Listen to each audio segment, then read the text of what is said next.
മനോഭി യേ പ്രായശോജിതോപ്യസ്തൈ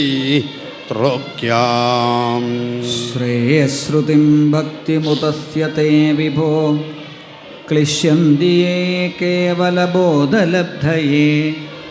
തേഷാമസൗ ക്ലേശല ഏവ ശുഷ്യത്തെ നാന്യൽ യഥാ സ്ഥൂലതുഷാവഘാതിനാം. പുരേഹ ഭൂമൻ ബഹുഭൂപിയോഗിനം തദർപ്പിതേകാ നിജകർമ്മലബ്ധയാ വിബുദ്ധ്യഭക്തിവകഥോപനീതയാ പ്രവേദരഞ്ജോച്യുതേ ഗതിം പരാം. തഥാഭിഭൂമൻ മഹിമാ ഗുണസ്യ തേ വിബോധുമർഹത്യലമന്തരാത്മഭി അവിക്രിയാൽ സ്വാനുഭവാദരൂപതോ ഹ്യനന്യബോധ്യാത്മതയാ ന ചാന്യഥാ. ഗുണാത്മനസ്തേപി ഗുണാൻ വിമാതും ഹിതാവതിർലസ്തകീശ്വരേ സ്യാം കാനേന യർവാ വിമുദാഃ സ്വകൽപ്പൈ ഭൂവംസവഘേ മിഹികാദ്യുപാസാം. തത്തേനുകമ്പാം സുസമീക്ഷമാണോ ഭുഞ്ജാനയേവാത്മകൃതം വിഭാഗം ഹൃദ്വാഗ്വപുർഭിർവിദദൻ നമസ്തേ ജീവേതയോ മുക്തിപതേ സദായ ഭാഗ. പശ്യേഷമേനാര്യമനന്തവദ്യേ പരാത്മനി ത്വയ്യഭിമായിനി മായാം വിദത്തേക്ഷുതമൽപവൈഭവം ക്യഹം കയാനിച്ഛൈവാർച്ചിരഗ്നോ. അധക്ഷമസ്വാച്യുതമേ രജോ ഭുവോ ഹ്യജാനദസ്തുൽപൃഥഗീശമാനിന അജാവലേപാം ധതമോന്ധചക്ഷുഷ യേഷോനുകമ്പ്യോ മയി നാഥവാനിതി. ക്വാഹം തമോ മഹദഹംഘയര ഇവ ഭൂ സമ്മേട്ടിദണ്ഡകടതപ്തപിതസ്തികായ കേതുൽവിധാ വിഗണദണ്ഡപരാണുജര്യാ വാദധുരോ മൗവരസ്വജതേ മഹിത്വം. ഉൽക്ഷേപണം ഗർഭഗദസ്യ പാദയോ കിം കൽപ്പത്തെ മാതുരദോക്ഷജാഗസേ കിമസ്തി നാസ്തി വ്യപദേശഭൂഷിതം തവാസ്തി കുക്ഷേ കിയദപ്യനന്ദ. ജഗത്രയാന്തോതി സംപ്ലബോധേ നാരായണസ്യൂദരനാഭിനാളാൾ വിനുഗതോജസ്തുതി വന്നമൈ മൃഷാക്കിന്ദീശ്വര ത്വന്നത വിനുർഗതോസ്മി. നാരായണസ്ത്വം നഖി സർവദേഹിനാം ആത്മാസ്യധീശാഖിലലോകസാക്ഷി നാരായണോംഗം നരഭൂജലായനാത്തച്ചാപി സത്യം ന തവൈവ മായ. ജലസ്ഥം തവ തജ്ജഗദ്വപു കിം മേ ദൃഷ്ടം ഭഗവന്തദൈവ കിം മാതദൃഷ്ടം ഹൃദി മേ തദൈവ കിന്നോ സവദ്യേവ പുനൽവ്യദർശി. അത്രൈവ മായാധമനാവതാരേ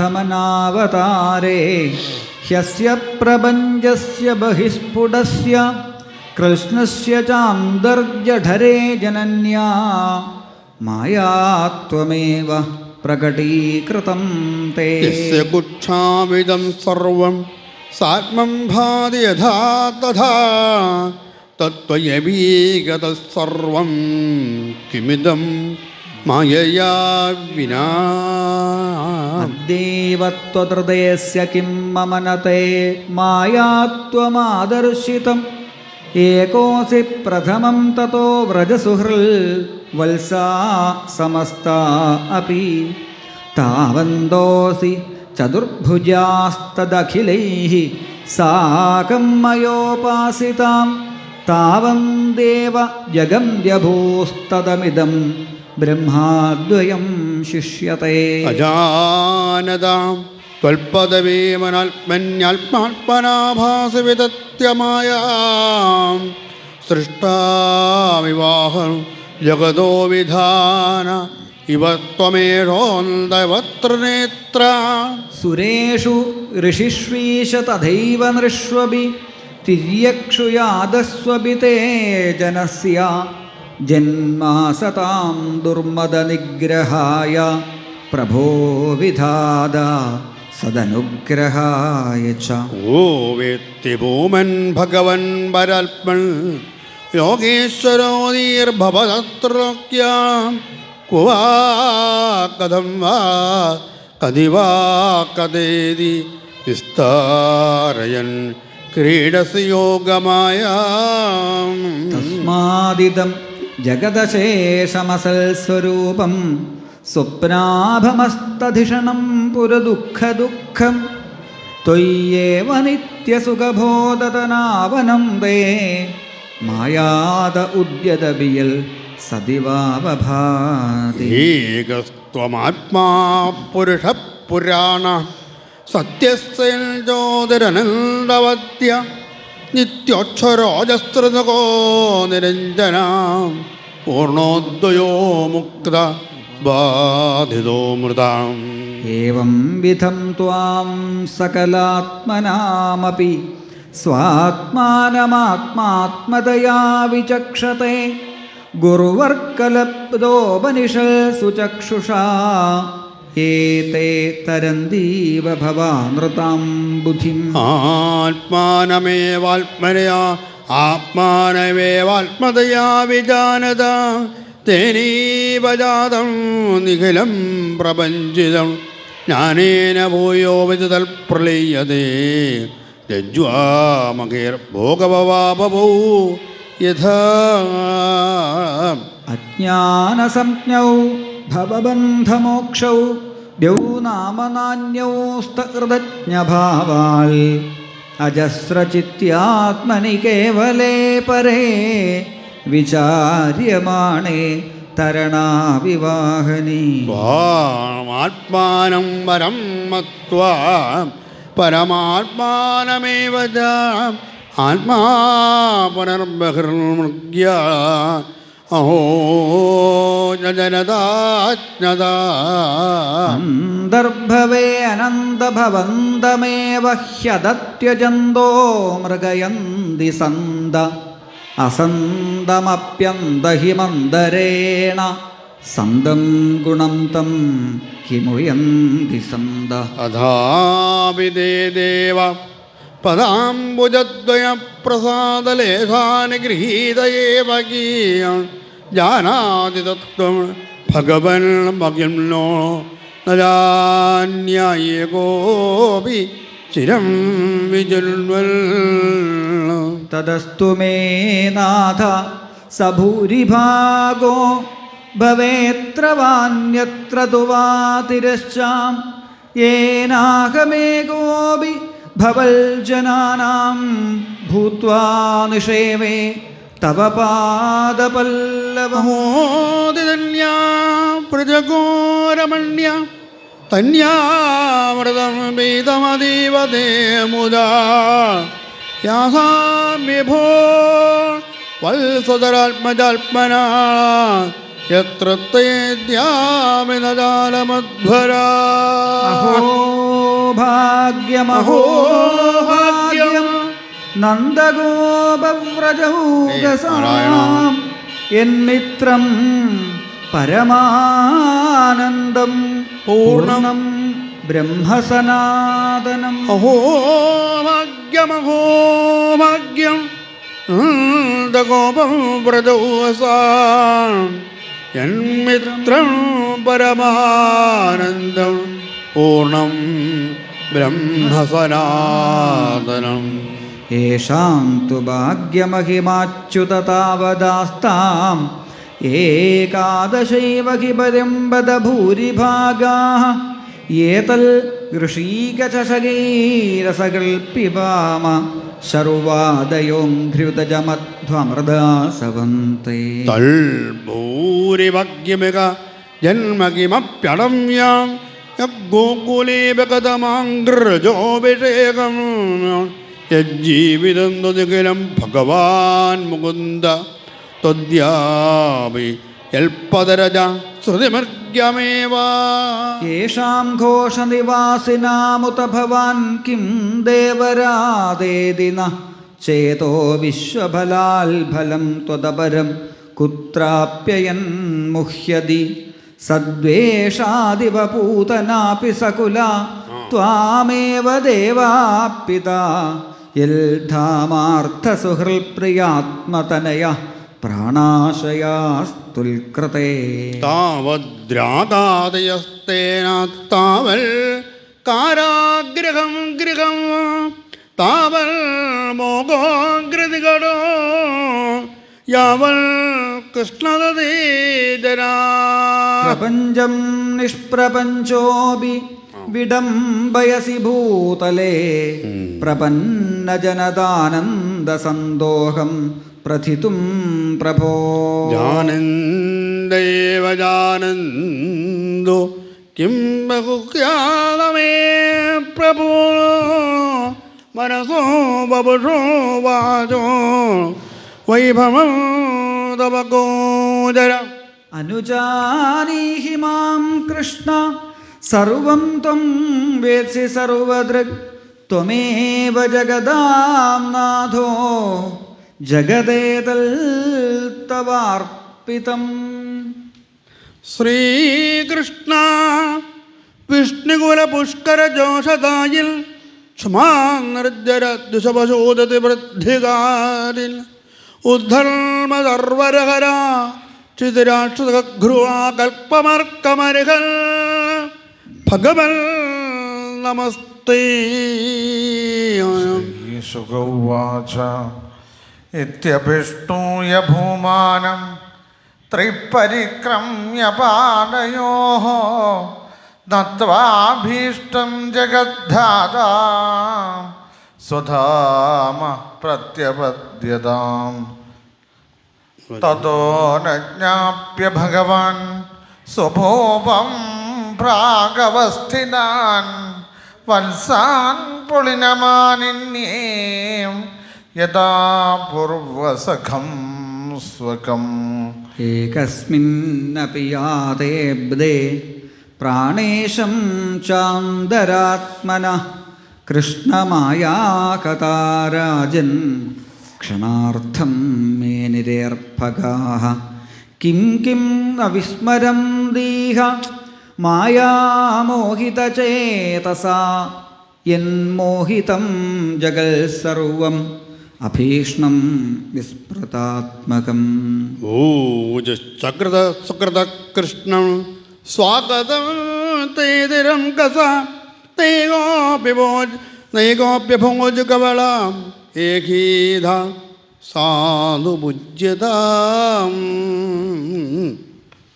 തതോ ഹസൻ ഋഷികേശോഭ്യപകർത്ത സകാർഭകൈ ദർശയന്തർമാജകരം നിവർത്തതവനാദ്വ്രജം ബർഹപ്രസൂനനവധാത വിചിത്രിതാംഗ പ്രോദ്ധാമവേണദളശൃംഗരവോത്സവാഢ്യ വത്സാൻ ഗൃണന്നനുകഗീതപവിത്രകീർത്തി ഗോപീതൃഗുത്സവദൃശി പ്രവിവീശഗോഷ്ഠം അദ്യാനേന മഹാവ്യാളോ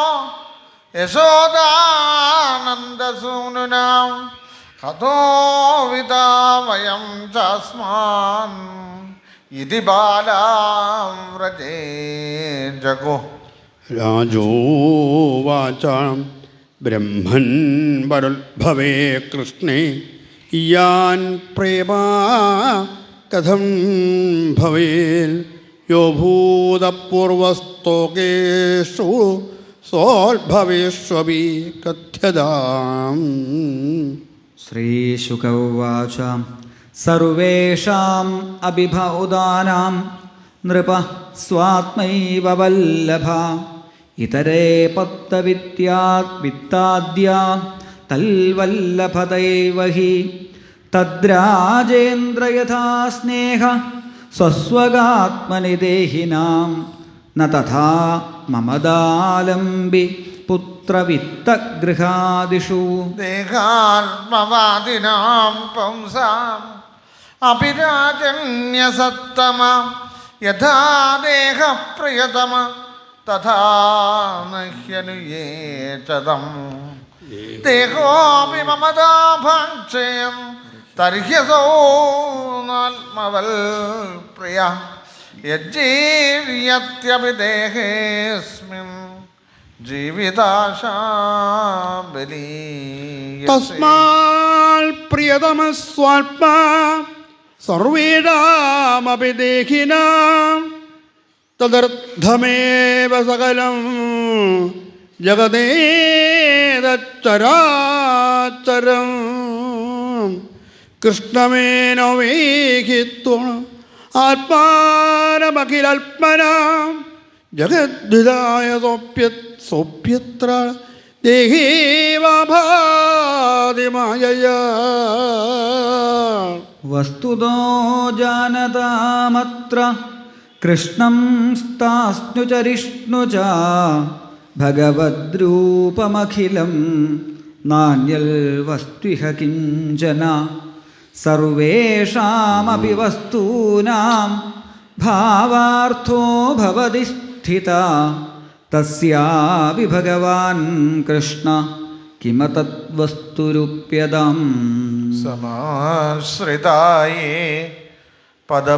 പദപല്ലവപ്ലവം മഹൽപദം പുണ്യയശോ മുരാരേഃ ഭവാംബുധം വത്സപദം പരം പദം പദം പദം യദ്വിപദാം നദേഷാം ഏതത്തേ സർവമാഖ്യാതം യൽ പൃഷ്ടോഹമിഹ ത്വയാം യൽ കൗമാരേ ഹരികൃതം പൗകണ്ഡേ പരികീർത്തിതം ഏവം ഏതൽ സുഹൃഭിശ്ചരിതം മുരാരേ അഹാർദ്ദനം സദ്വലദേവനഞ്ച വ്യക്തേതരൂപമജോർവഭിഷ്ടവം ശൃണ്വൻ ഗൃണന്നേതി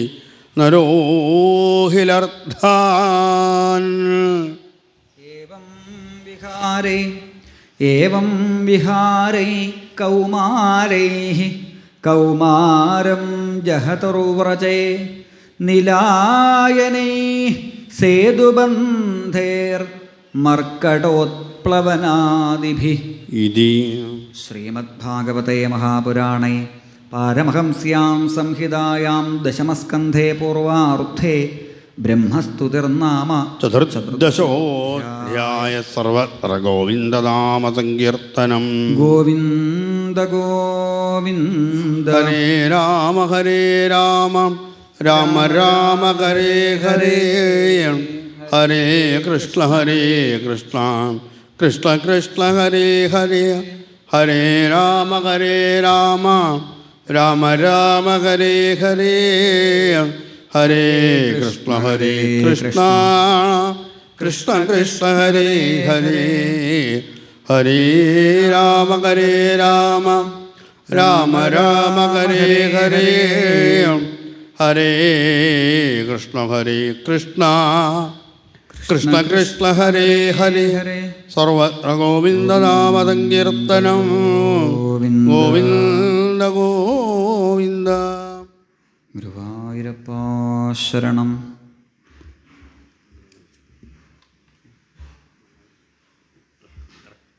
ഓം നമോ ഭഗവതേ വാസുദേവായ.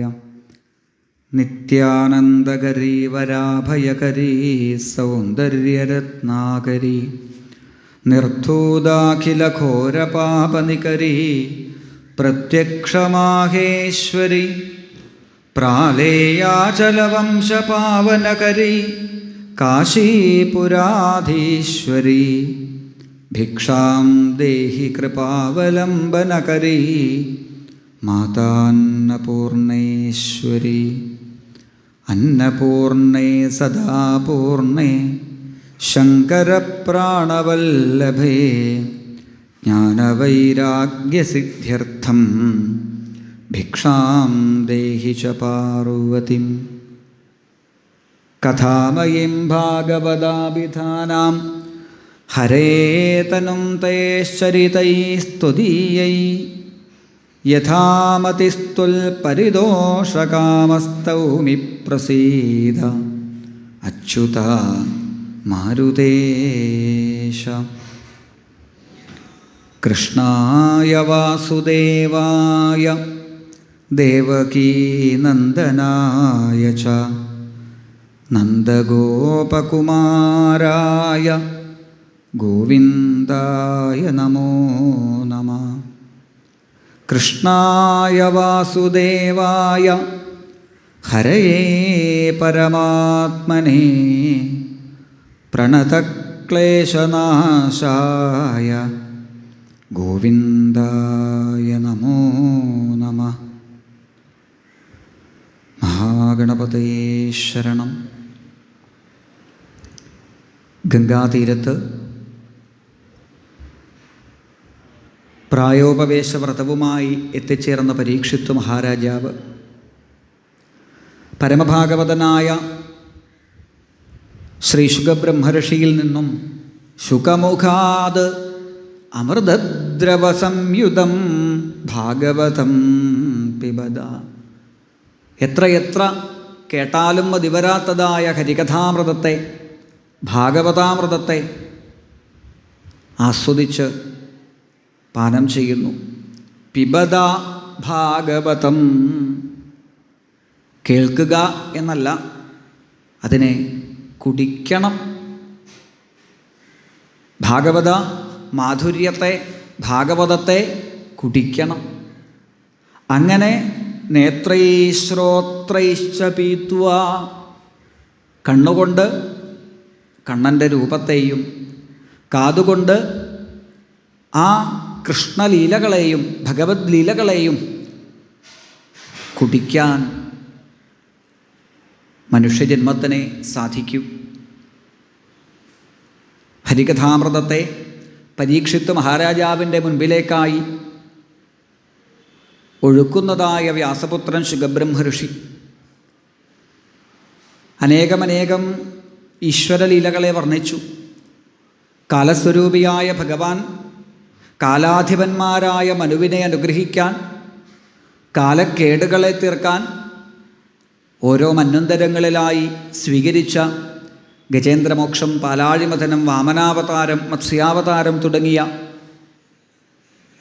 അവതാരലീലകളെ പാടി പിന്നീട് ഈശാനുചരിതം എന്ന ലക്ഷണത്തോടുകൂടിയ നവമസ്കന്ധം, വരാൻ പോകുന്ന ശ്രീകൃഷ്ണാവതാരത്തിലേക്ക് നമ്മൾ ഓരോരുത്തരുടെയും ശ്രദ്ധയെ, അല്ല പരീക്ഷത്തിൻ്റെ ശ്രദ്ധയെ ഒന്നുകൂടി ഊട്ടിയുറപ്പിക്കാനായി ഈശ്വരപാദത്തിലാണ് ആശ്രയം എന്ന് ജീവിതത്തിൽ അനുഭവമായി പഠിച്ച അനേകം രാജാക്കന്മാരുടെ കഥകൾ, സൂര്യവംശ സോമവംശ ഉൽപ്പത്തിയെ സ്തുതിച്ച് വർണ്ണിച്ച് പരമഭക്തനായ അംബരീഷാദികളെക്കുറിച്ചിതാ ഓർമ്മിപ്പിച്ചു. ഏനേദം ലോഷ്ടവസ്മൃതം, തനിക്ക് ലഭിച്ചതായ സ്വർഗത്തിനേക്കാൾ അധികമായ സുഖസൗകര്യത്തെ പോലും ഈശ്വരപ്രസാദമായി കണ്ടുകൊണ്ട് തൻ്റെ കരചരണാദ്യ അവയവങ്ങളെല്ലാം നാരായണ സമർപ്പണമാക്കി മാറ്റിയ അംബരീഷനോട് ഭഗവാൻ ചെയ്ത കാരുണ്യം, വാത്സല്യം, സാഗരചരിതവും സൂര്യവംശതിലകമായി ഭഗവാൻ രാമചന്ദ്രനായി അവതരിച്ച രാമായണ ചരിതവും രാമായണവും പാടി സോമവംശത്തിൻ്റെ ഉൽപ്പത്തിയെ സൂചിപ്പിച്ച് പരശുരാമചരിതത്തെ പാടി യയാതിചരിതത്തിലേക്കെത്തി വ്യാസപുത്രൻ. യയാതിരിവ ധാർമ്മിക, ധർമ്മനിഷ്ഠനായ യയാതി മഹാരാജാവിൻ്റെ മൂത്ത മകനായ യദു, അച്ഛൻ നിൻ്റെ യൗവനം എനിക്ക് തരുമോ, എൻ്റെ വാർദ്ധക്യം നിനക്ക് തരാം എന്ന് പറഞ്ഞപ്പോൾ ഈയൊരു യൗവനം, ഈയൊരു ആരോഗ്യം അത് ഭഗവാനെ സേവിക്കാനാണ് ഞാൻ ഉപയോഗിക്കുന്നത്. അതിനെ മറ്റുള്ളതായ ലൗകിക സുഖത്തിന് ഉപയോഗിക്കാൻ ഞാൻ ആഗ്രഹിക്കുന്നില്ല എന്ന് യയാതിയുടെ മുൻപിൽ പറഞ്ഞ പരമഭക്തനായ ആ യദുവിൻ്റെ വംശത്തെ പിന്നീട് വർണ്ണിക്കുമ്പോൾ ദേവകീ വസുദേവന്മാരുടെ ചരിതത്തെ ചുരുക്കിപ്പാടി ദേവകീ വസുദേവന്മാരിൽ ഭഗവാൻ അനന്തമൂർത്തി, സംഘർഷണമൂർത്തി ബലരാമനായിട്ട് അവതരിച്ചു പരീക്ഷത്തെ എന്ന് പറഞ്ഞു നിർത്തുമ്പോഴേക്കും പരീക്ഷത്തിൻ്റെ ഉള്ളിൽ എന്തെന്നില്ലാത്ത ഒരാവേശം. കാരണം യാതൊരു ശ്രീകൃഷ്ണ കഥകളെ കേൾക്കാനാണോ ഈ ഗംഗാതീരത്തേക്ക് താൻ ഓടിയെത്തിയത്, ആ കാത്തിരുന്ന കൃഷ്ണകഥകൾക്ക് മുൻപിലേക്ക്, കൃഷ്ണ ലീലകൾക്ക് മുൻപിലേക്ക് താനിതാ എത്തിയിരിക്കുന്നു. ഏഴാമതായി ഭഗവാൻ ബലരാമനായി അവതരിച്ചു. അഷ്ടമസ്തുതയോരാസിൽ സ്വയമേവ ഹരിക്കില. വൈകുണ്ഠനാഥൻ പരിപൂർണ ചൈതന്യത്തോടു കൂടിയിട്ട് എട്ടാമതായി ഇതാ ദേവകീ വസുദേവപുത്രനായിട്ട് അവതരിച്ചു പരീക്ഷത്തെ. എന്തിനാ ഭഗവാന്റെ അവതാരം? യദാ യദേഹധർമ്മസ്യ ക്ഷയോ വൃദ്ധിശ്ച പാപ്മന. എപ്പോഴൊക്കെയാണോ ധർമ്മം ക്ഷയിക്കുന്നത്, അധർമ്മം വർദ്ധിക്കുന്നത്, മഹാപാപികളുടെ ആ ശക്തിക്ക് മുമ്പിൽ സാധുജനങ്ങൾ വല്ലാണ്ട് ബുദ്ധിമുട്ടുന്നത്, അപ്പോഴൊക്കെ ഭഗവാൻ അവതരിക്കും. ഇനി അതല്ല, ഇങ്ങനൊരു കാരണം വേണം എന്നുണ്ടോ? നഹ്യസ്യ ജന്മനോ ഹേതു കർമ്മണോ വാ മഹീപതേ.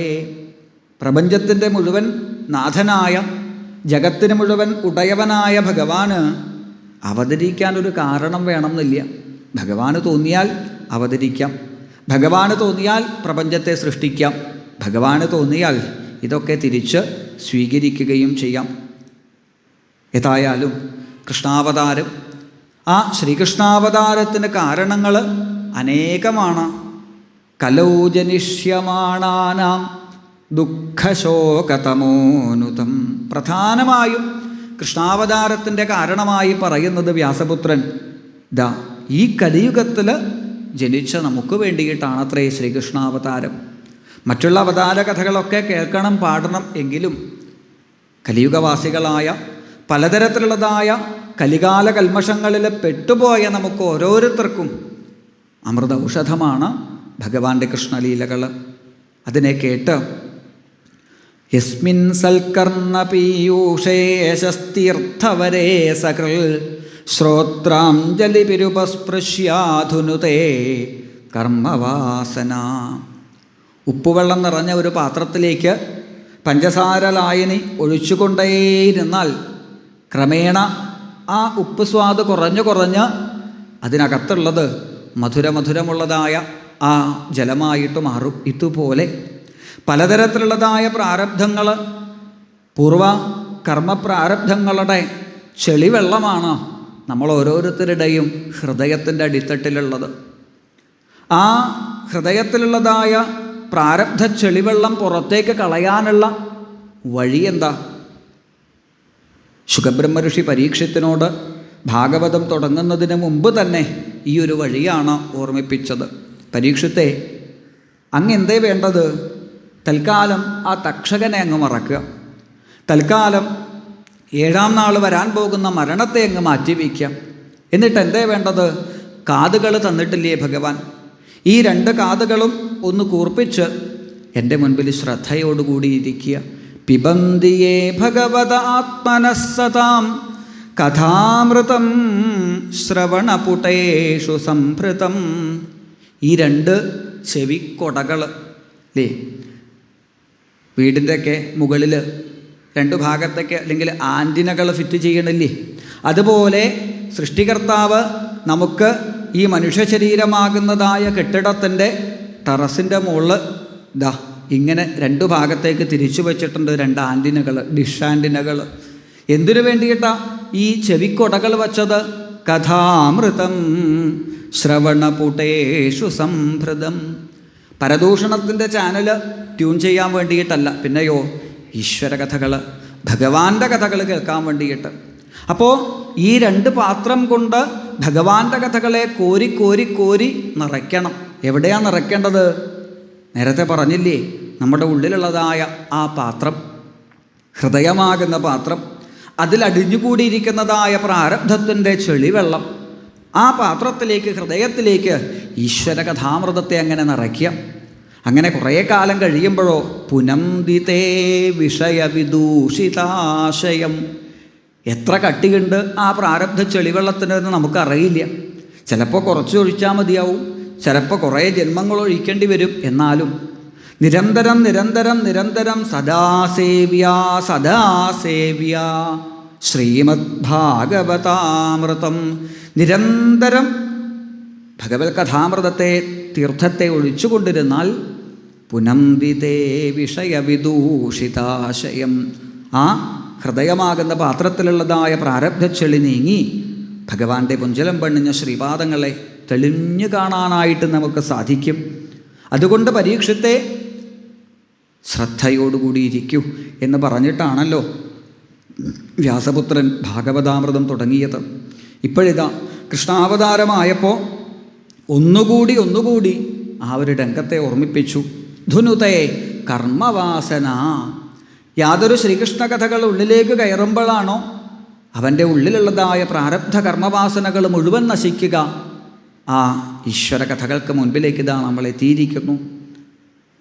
കൃഷ്ണാവതാര ലീലകളാണ് ഇനി ഇതാ പറയാൻ പോണത് എന്ന ശുഖബ്രഹ്മർഷി അങ്ങ് പറഞ്ഞതും, ഗംഗാതീരത്ത് കാത്തിരുന്നതായ കൃഷ്ണകഥകൾക്ക് മുൻപിലേക്ക് താൻ എത്തിയല്ലോ എന്നുള്ള ആനന്ദത്തിൽ പരീക്ഷിത്തിത ഇതുവരെ ശ്രദ്ധിച്ചിട്ട് തന്നെയാണ് കേട്ടത്. എന്നാലും ഒന്നുകൂടി ശ്രദ്ധയെ വളർത്തി ഗുരുനാഥൻ്റെ മുൻപിൽ ശ്രീകൃഷ്ണ കഥകൾ കേൾക്കാൻ കൊതിച്ചിരിക്കുന്ന മുഹൂർത്തത്തിലാണ് പരീക്ഷത്തിൻ്റെ ആവേശത്തെ മുഴുവൻ കെടുത്തിക്കൊണ്ട് 2 ശ്ലോകങ്ങളിൽ ആ ശ്രീകൃഷ്ണ ലീലകളെ മുഴുവൻ ഗുരുനാഥൻ വർണ്ണിച്ചത്. ജാതോഗത പിതൃഗൃഹാൽ വ്രതമേതിതാർത്ഥോ ഹത്വാരി പുൻസുദശതാനി കൃതോരുദാര ഉൽപാദ്യതേഷു പുരുഷസ്കൃതുഭിः സമീചേ ആത്മാനമാത്മനിഗമം പ്രഥയം ജനേഷു.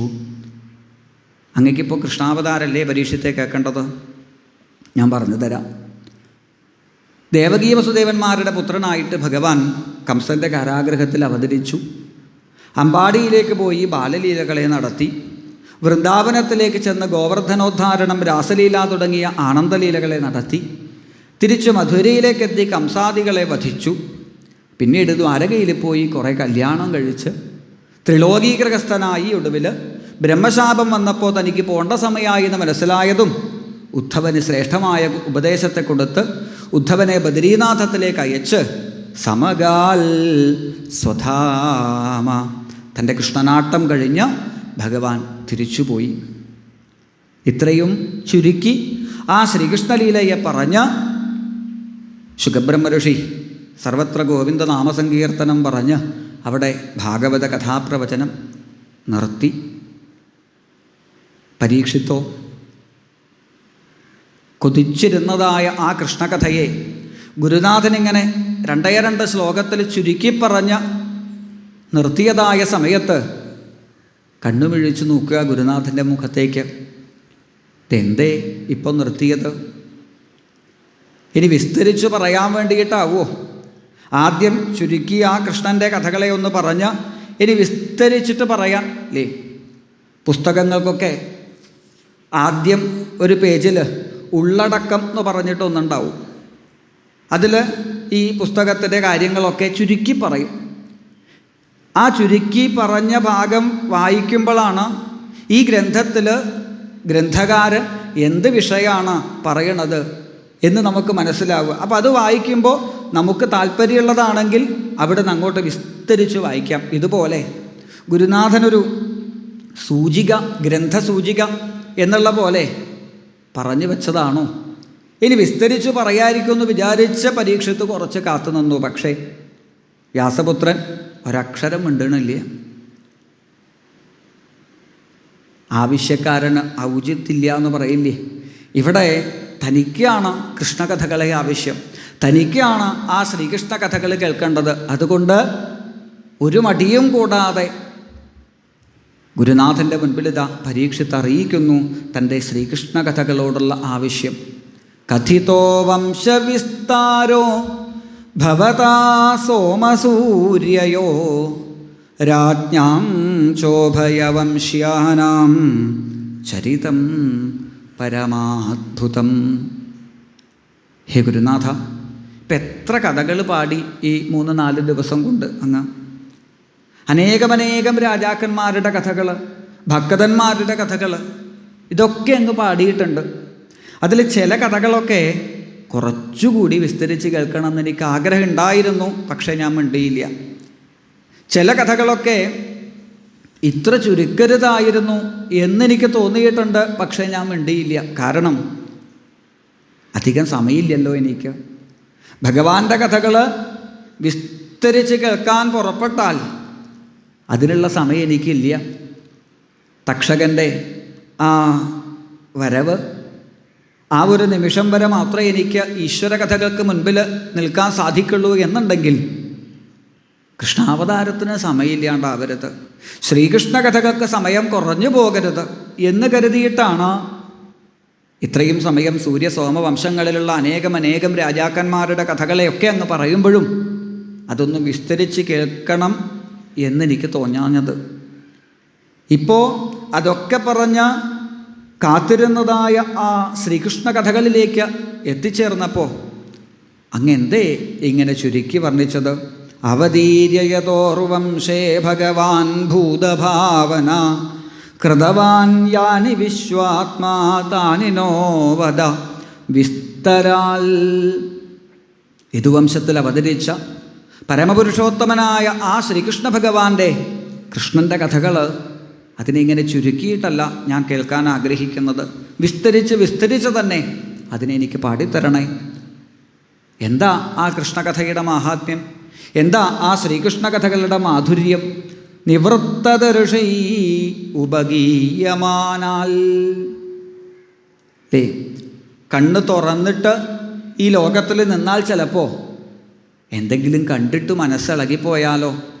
കണ്ണടച്ചു. ചെവിയിൽ കൂടിയിട്ട് എന്തെങ്കിലും കേട്ടിട്ട് മനസ്സ് അതിലേക്ക് പോയാലോ? അതുകൊണ്ട് ഏതെങ്കിലും ഗുഹയുടെ ഉള്ളിൽ പോയി അവിടെ ഇരുന്നു. മൂക്കിൽ കൂടി വല്ല വാസനയും വന്നാലോ? മൂക്കവിടെ പൊത്തി.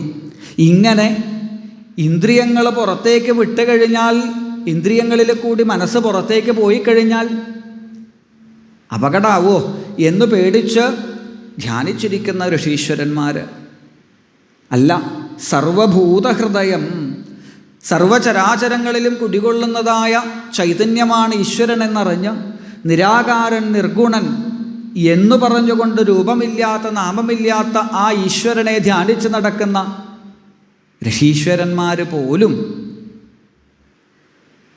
കൃഷ്ണകഥകൾക്ക് മുൻപിലെത്തുമ്പോഴേക്കും അവിടെ വന്നിതാ ആ ശ്രീകൃഷ്ണ കഥകളെ ആസ്വദിക്കുന്നു. അതിനിപ്പോൾ ഉദാഹരണം വേറെ എവിടെയും പോകേണ്ടതില്ലല്ലോ. പുത്രേതി തന്മയതയാ തരവോഭിനേതു. വ്യാസപുത്രനായി അവതരിച്ച അങ്ങ് അച്ഛൻ ഒരു പൂർണ്ണനൂലിട്ട് ഉപനയനം ചെയ്തേക്കാം എന്ന് കരുതി വിളിച്ചപ്പോൾ, പുത്ര എന്ന് വിളിച്ച് അങ്ങയുടെ പിറകെ വന്നപ്പോൾ മറുപടി കാട്ടിയത് സർവചരാചരങ്ങളുമാണത്രേ. അങ്ങനെ സർവഭൂതഹൃദയനായ ആത്മാരാമനായ അങ്ങ് ഇപ്പോഴിതാ ഈ ഭാഗവതത്തിന് മുൻപിൽ, ഭഗവത് കഥകൾക്ക് മുൻപിൽ വന്നിരിക്കുന്നില്ലേ? ഇല്ലെങ്കിൽ ഭഗവാന്റെ കഥകളെ പാടി നടക്കുന്നില്ലേ? അപ്പോൾ ആത്മാരാമന്മാർ പോലും രമിക്കുന്നു ഭഗവത് കഥകളിൽ എന്നുണ്ടെങ്കിൽ, കൃഷ്ണകഥകളിൽ എന്നുണ്ടെങ്കിൽ, അങ്ങനെയുള്ള കഥ, ആ കഥയ്ക്ക് മറ്റൊരു പ്രത്യേകതയുണ്ട്. എന്താ പ്രത്യേകത? ഭവ ഔഷധാൽ. ഈ ലോകത്തിൽ ജനിച്ചുവോ അവർക്കൊക്കെയുള്ള ഒരു അസുഖമുണ്ട്. ജനിച്ചവർക്കൊക്കെ ഈ അസുഖമുണ്ട്. ഈ അസുഖം ഇല്ലെങ്കിലോ ജനിക്കേണ്ട ആവശ്യമില്ല. അതേതാ അസുഖം? ഭവരോഗം, കർമ്മപ്രാരബ്ധം. ഈ കർമ്മപ്രാരബ്ധമാകുന്നതായ ഭവരോഗം ആർക്കൊക്കെയുണ്ടോ അവർക്കൊക്കെ ഔഷധമായിട്ട് ഭവിക്കുന്നതാണ് ഈ കൃഷ്ണകഥകൾ. ശരി, ഔഷധം നല്ലത് തന്നെ. പക്ഷേ അധികമായാൽ അമൃതും വിഷം എന്ന് പറയാറുണ്ട്. അതുപോലെ കുറച്ചധികമായി കഴിഞ്ഞാൽ വിഷമായിട്ട് തീരണതാണോ ഈ ഭവൗഷധം? ഈ പറഞ്ഞ കൃഷ്ണകഥ എന്ന് പറയുന്ന ഔഷധം മടുക്കുന്നതാണോ? മതിയാക്കേണ്ടുന്നതാണോ? അല്ല. ശ്രോത്രമനോഭിരാമാൽ, കാതുകൾക്കുള്ളിൽ കൂടിയിട്ട് കേട്ട് കഴിഞ്ഞാൽ മനസ്സ് യാതൊന്നിലാണോ എന്നും രമിച്ചു കൊണ്ടിരിക്കുന്നത് ആ കൃഷ്ണകഥകൾ. എനിക്കിതാ പറഞ്ഞു തരണം, കേൾപ്പിച്ചു തരണം. ആർക്കാ കൃഷ്ണനോടൊരു വിരോധം തോന്നുക? വിനാ പശുഖ്നാൽ. ശ്രീകൃഷ്ണ കഥകളിലേക്ക് ഒരുത്തന് താല്പര്യമില്ലാച്ചാൽ, ശ്രീകൃഷ്ണ രൂപം കണ്ടിട്ട് ഒരുത്തന് അതിലേക്കൊന്ന് നോക്കാൻ തോന്നണില്ലാച്ചാൽ, മഹാപാപി എന്ന് വിളിച്ചാൽ പോരാ അവനെ, അതിനപ്പുറത്ത് വല്ലതുണ്ടെങ്കിൽ വിളിക്കേണ്ടി വരും. അപ്പോൾ മഹാപാപികൾക്ക് പോലും ഒരു പക്ഷേ കൃഷ്ണകഥകളിലേക്ക് ഒരു ശ്രദ്ധ, ഒരു നോട്ടുണ്ടായി എന്ന് വരാം. ഇനിയിപ്പോൾ ഞാൻ എന്താ ഈ കൃഷ്ണകഥകൾ ഇങ്ങനെ കേൾക്കണം എന്ന് അങ്ങയോട് ഓർമ്മിപ്പിച്ചു കൊണ്ടിരിക്കണമെന്ന് വെച്ചാൽ, പിതാമഹാമേ സമരേ മരം ജയേർ, എൻ്റെ പൂർവികന്മാരായ പാണ്ഡവന്മാർ കൗരവ സൈന്യസാഗരത്തെ തരണം ചെയ്യാനും എത്രയോ എത്രയോ എത്രയോ ദുഃഖങ്ങളിൽ നിന്ന് അവരെ കരകയറ്റി ഒടുവിലിതാ ധർമ്മയുദ്ധത്തിൽ ജയം നേടി ആ പാണ്ഡവന്മാരെ ഇന്ദ്രപ്രസ്ഥത്തിൻ്റെ അധികാരികളാക്കി ഇരുത്തിയതും യാതൊരു ശ്രീകൃഷ്ണ ഭഗവാനാണോ? ആ കൃഷ്ണൻ്റെ കഥകൾ എനിക്ക് കേൾക്കണം എന്ന് തോന്നില്ലേ? എൻ്റെ മുത്തശ്ശന്മാർ ഞാൻ കണ്ടതാണ്. ദ്വാരകയിൽ നിന്നും വഞ്ചിതോഹം മഹാരാജ ഹരിണ ബന്ധുരൂപിണ, എൻ്റെ മുത്തശ്ശനായ ആ വിലാളി വീരനായ അർജുനൻ ഇടത് വലത് കരങ്ങളിലേക്ക് മാറി മാറി അമ്മാനമാടിയിരുന്ന ഗാണ്ഡീവം എന്ന ധനുസ്സിനെ വലിച്ചിഴച്ച് ഇന്ദ്രപ്രസ്ഥത്തിൻ്റെ രാജധാനിയിൽ കൂടി തളർന്ന് ക്ഷീണിച്ചു വരുന്നതായ കാഴ്ച കണ്ടപ്പോൾ യുധിഷ്ഠിരൻ ചെന്നിതാ ഓടി ആ അർജുനനെ ആലിംഗനം ചെയ്യുമ്പോൾ, എവിടെ പോയി നിൻ്റെ പൗരുഷം, എവിടെ പോയി നിൻ്റെ ആ വില്ലാളി വീരത്വം എന്ന് ചോദിച്ചപ്പോൾ, തനിക്ക് പൗരുഷമായി നിന്ന തൻ്റെ പാർത്ഥസാരഥി കൃഷ്ണനാട്ടം കഴിച്ച് തിരിച്ചുപോയി എന്നുള്ളതായ ആ ഒരു വാർത്ത പറഞ്ഞതും കേട്ടതും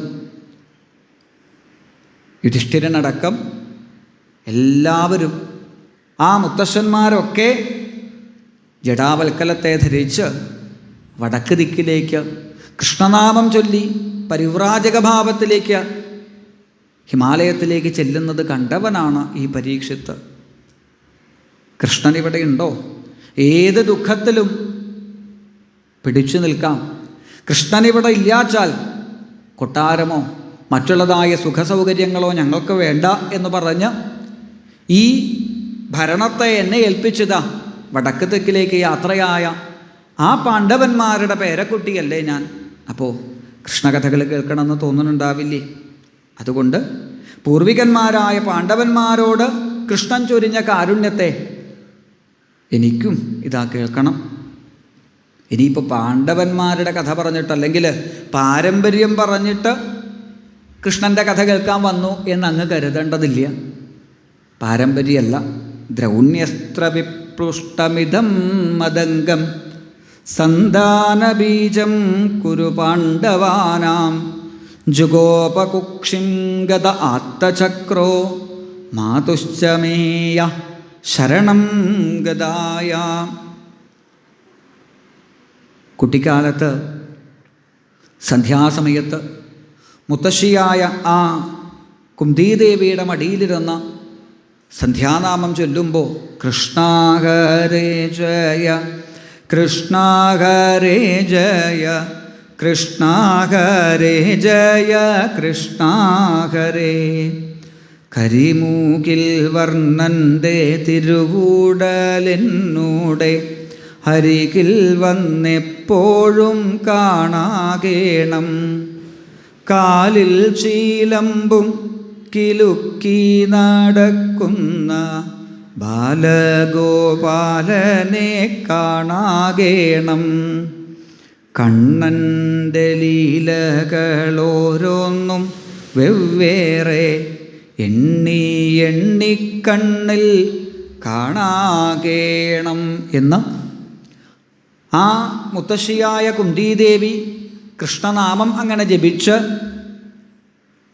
മടിയിലിരുത്തി എന്നെ കൊണ്ടും ആ ശ്രീകൃഷ്ണനാമങ്ങളെ ചൊല്ലിക്കുമ്പോൾ ഞാൻ മുത്തശ്ശിയോട് ചോദിക്കാറുണ്ട്, ആരാ ഈ കൃഷ്ണൻ? അവിടെ ആ മുത്തശ്ശി പറഞ്ഞു തന്ന കുട്ടിക്കാലം മുതൽ ഞാൻ കേട്ടു വളർന്ന ഒരു കഥയാണ് ബാദുശ്ചമേയ ശരണം ഗതായ. ശ്രീകൃഷ്ണപാദത്തിലേക്ക് ബ്രഹ്മാസ്ത്രത്തിൻ്റെ ആ അഗ്നിഗോളത്തിൻ്റെ ചൂട് സഹിക്കാൻ പറ്റാതെ പാഹി പാഹി മഹായോഗിൻ ദേവദേവ ജഗൽപതേ നാന്യം ത്വദഭയം പശ്യേ യത്ര മൃത്യു പരസ്പരം എന്ന് പ്രാർത്ഥിച്ചുകൊണ്ട് നമസ്കരിച്ച ഉത്തരാദേവി എൻ്റെ അമ്മ അന്ന് താൻ മരിച്ചാലും തൻ്റെ ഗർഭത്തിൽ ശോഭിക്കുന്നതായ ആ ഉണ്ണിക്ക് ഭഗവാനെ പാണ്ഡവകുലത്തിന് മുഴുവൻ അനന്തരാവകാശിയാകേണ്ടെന്ന മാമേ ഗർഭോ നിപാത്യതാം, എൻ്റെ ഉണ്ണിയെ രക്ഷിക്കണേ എന്ന് സന്താനഗോപാലമൂർത്തിയായ അങ്ങയുടെ പാദങ്ങളിൽ വീണ് നമസ്കരിച്ച് എൻ്റെ അമ്മ സ്തുതിച്ചതായ ആ ഒരു സ്തുതിയുടെ ഫലമല്ലേ ഇന്നിതാ ഈ ഗംഗാതീരത്ത് ഭാഗവതത്തിന് മുൻപിൽ ഞാനിങ്ങനെ ഇരിക്കുന്നത്. അന്ന് മുതൽ ഗർഭത്തിൽ വെച്ച് ശ്രീകൃഷ്ണ ദർശനം സിദ്ധിച്ചു. എനിക്ക് വിഷ്ണുരാധൻ എന്നാണ് എനിക്ക് നാമകരണം ലഭിച്ചത് എന്നുണ്ടെങ്കിലും ആ ഗുരുവായൂരപ്പനെ അന്വേഷിച്ച് അമ്മയുടെ ഗർഭത്തിൽ വെച്ച് ഞാൻ കണ്ട ആ അതിസുന്ദര രൂപത്തെ അന്വേഷിച്ചിട്ടുള്ള എൻ്റെ യാത്ര പരീക്ഷിത്ത് എന്ന പേരെനിക്ക് വരുത്തി തീർത്തു. ഏതായാലും ഇവിടെ ഇതാ ഈ ഗംഗാതീരത്തേക്ക് കാലം എന്നെ എത്തിച്ചു. ഇത്രയും കാലം ഞാൻ കേട്ട് വളർന്നതൊക്കെ ശ്രീകൃഷ്ണ കടാക്ഷത്തിൻ്റെ കഥകളാണ്. സാരഥ്യ സേവന സഖ്യ ദൗത്യവീരാസനാനുഗമന സ്തവന പ്രണാമം സ്നിഗ്ധേഷു പാണ്ഡുഷു ജഗൽ പ്രണതിം ച വിഷ്ണോ ഭക്തിം കരോതി നൃപതി ശരണാരവിന്ദേ. രാജ്യഭരണം ഏറ്റെടുത്ത് ഭദ്രാശം കേതുമാലം തുടങ്ങിയതായ ഈ ജംബുദ്വീപിൻ്റെ ഓരോ ഭാഗങ്ങളിൽ ചെല്ലണ സമയത്തും എവിടെ ഞാൻ ചെല്ലുന്നുവോ അവിടെയൊക്കെ പാണ്ഡവന്മാരോട് കൃഷ്ണൻ ചൊരിഞ്ഞതായ കാരുണ്യം, പാർഷദനായിട്ടും സാരഥിയായിട്ടും സുഹൃത്തായിട്ടും ബന്ധുവായിട്ടും ദൂതനായിട്ടും പല വിധത്തിൽ പാണ്ഡവകുലത്തിലേക്ക് കൃഷ്ണൻ ഒരുക്കിയതായ ആ കാരുണ്യത്തെ കേട്ട് എൻ്റെ ഉള്ളിലും ആ കൃഷ്ണഭക്തി വളർന്നു. അങ്ങനെ ഉള്ളതായ ഈ ഒരു പരീക്ഷത്തിന് ശ്രീകൃഷ്ണ കഥകൾ കേൾക്കാൻ അവകാശമില്ലേ? അതുകൊണ്ട് വിസ്തരിച്ചെനിക്ക് പറഞ്ഞു തരണം. എന്താ പറഞ്ഞു തരേണ്ടത്? വീര്യാണി തസ്യാഖില ദേഹഭാജാം അന്തർബഹി പൂരുഷകാലരൂപൈ. ഗുരുവായൂരപ്പ,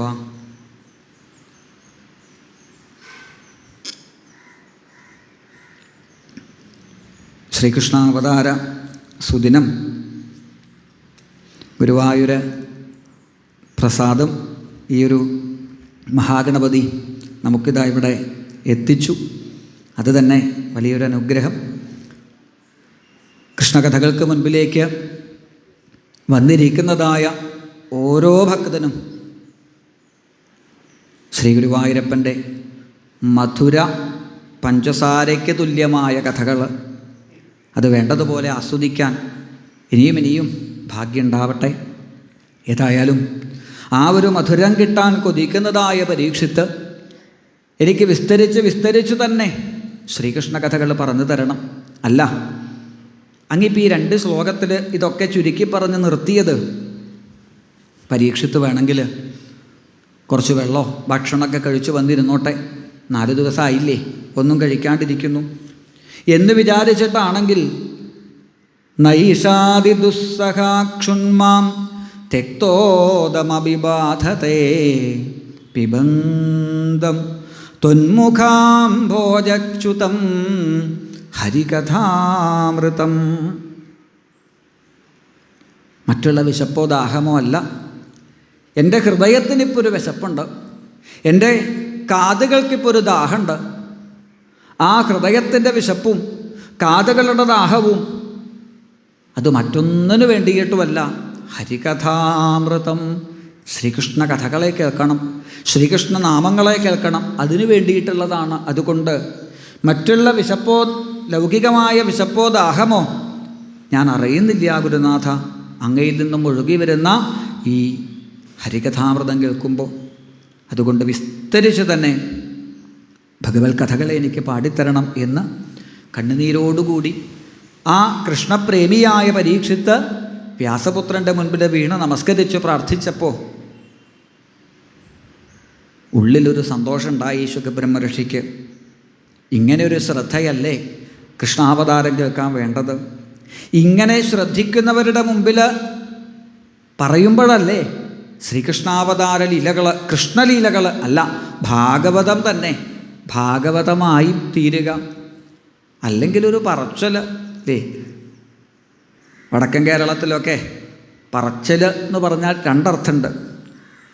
ഒന്ന്, എന്തെങ്കിലുമൊക്കെ പറയണതിനെ പറച്ചൽ എന്ന് പറയും. പിന്നെ മുഷിഞ്ഞത് അല്ലെങ്കിൽ വൃത്തികെട്ടത്, അതിനൊക്കെ പറച്ചൽ എന്ന് പറയാറുണ്ട്. അപ്പോൾ ജിഹ്വാസതീ ദാർദുരികേവസൂത നചോപഗായത്യുരുഗായഗാഥ.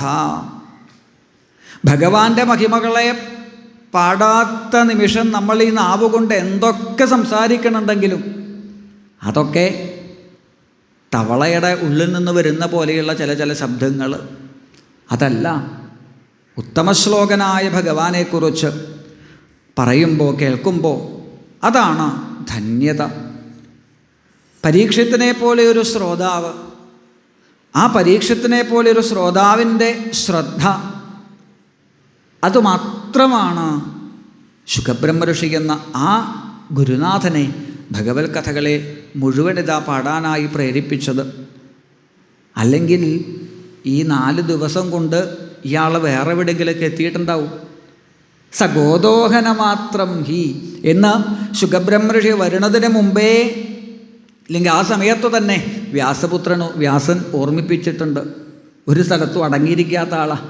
എവിടെയെങ്കിലും കുറച്ച് സമയം ഇരുന്നാൽ ആ സ്ഥലവുമായിട്ടോ അവിടവുമായിട്ടോ ബന്ധം വരുമോ എന്ന് കരുതിയിട്ടാണോ എന്നറിയില്ല, ഭാഗവത കഥകളെ പാടി പാടി പാടി ഒരു പശുവിനെ കറക്കുന്ന നിമിഷം മാത്രം, സമയം മാത്രം, അല്പസമയം മാത്രം ഒരു സ്ഥലത്തിരിക്കുന്ന വ്യാസപുത്രൻ ആത്മാരാമൻ എന്തേ ഈ ഗംഗാതീരത്തുനിന്ന് എഴുന്നേറ്റ് പോവാണ്ടിരുന്നത്?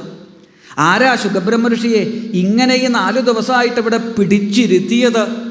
സംശയമില്ല, പരീക്ഷത്തിൻ്റെ ശ്രദ്ധയാണ്, ഭാഗവതത്തോടുള്ള പരീക്ഷത്തിൻ്റെ ശ്രദ്ധയാണ്.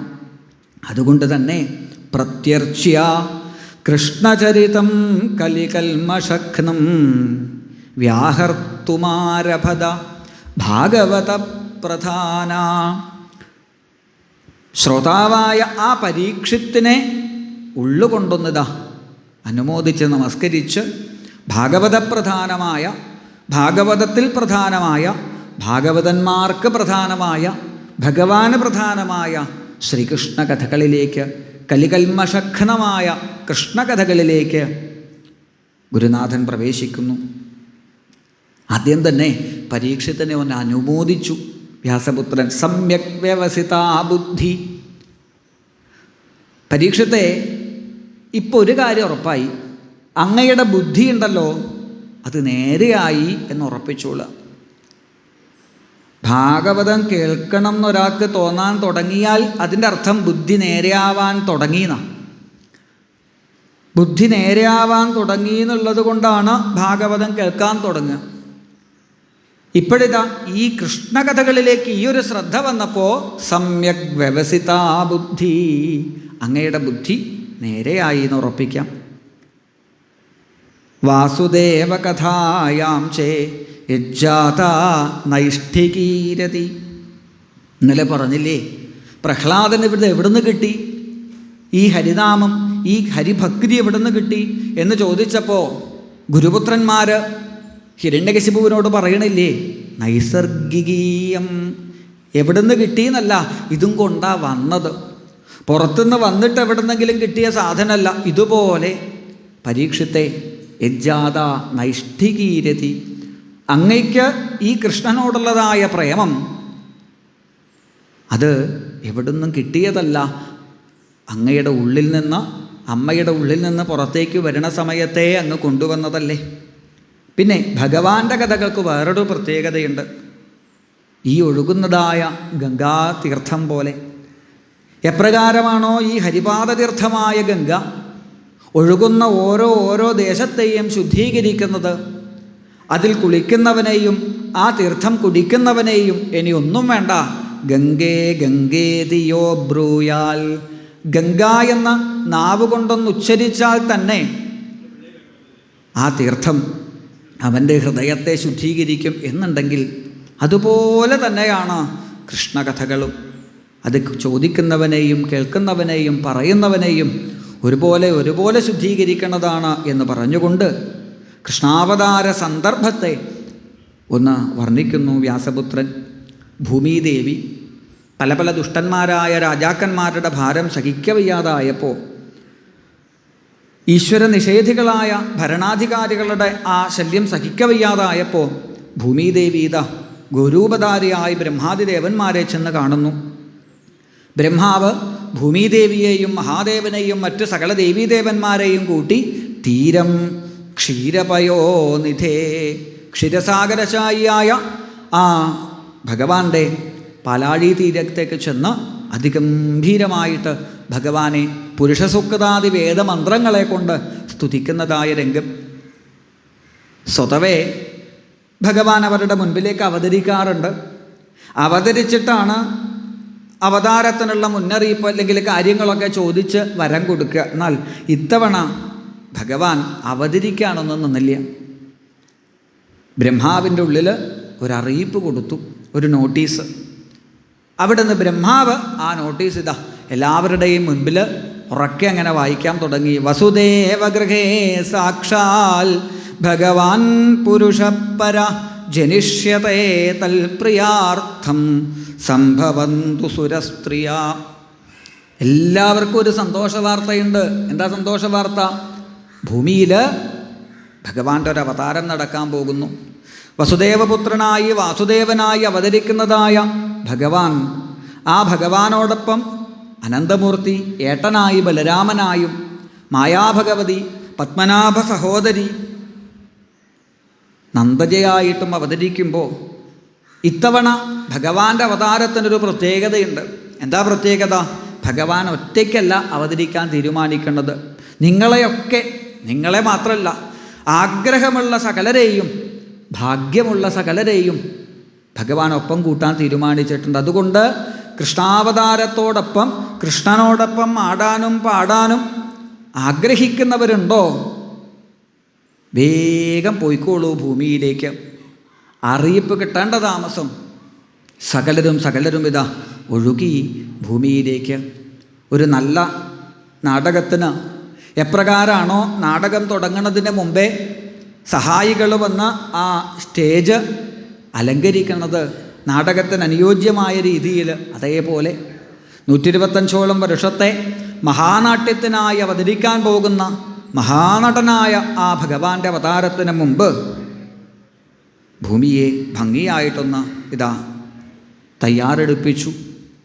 വൃന്ദാവനത്തിലും അമ്പാടിയിലും മധുരയിലുമായി പല രൂപത്തിലും വേഷത്തിലും ആ ഭാഗ്യജന്മങ്ങൾ കാത്തിരുന്നു കൃഷ്ണാവതാരത്തിനായിട്ട്. ഗോപികമാരായി കുറേ ആൾക്കാർ, ഗോപന്മാരായി കുറേ ആൾക്കാർ.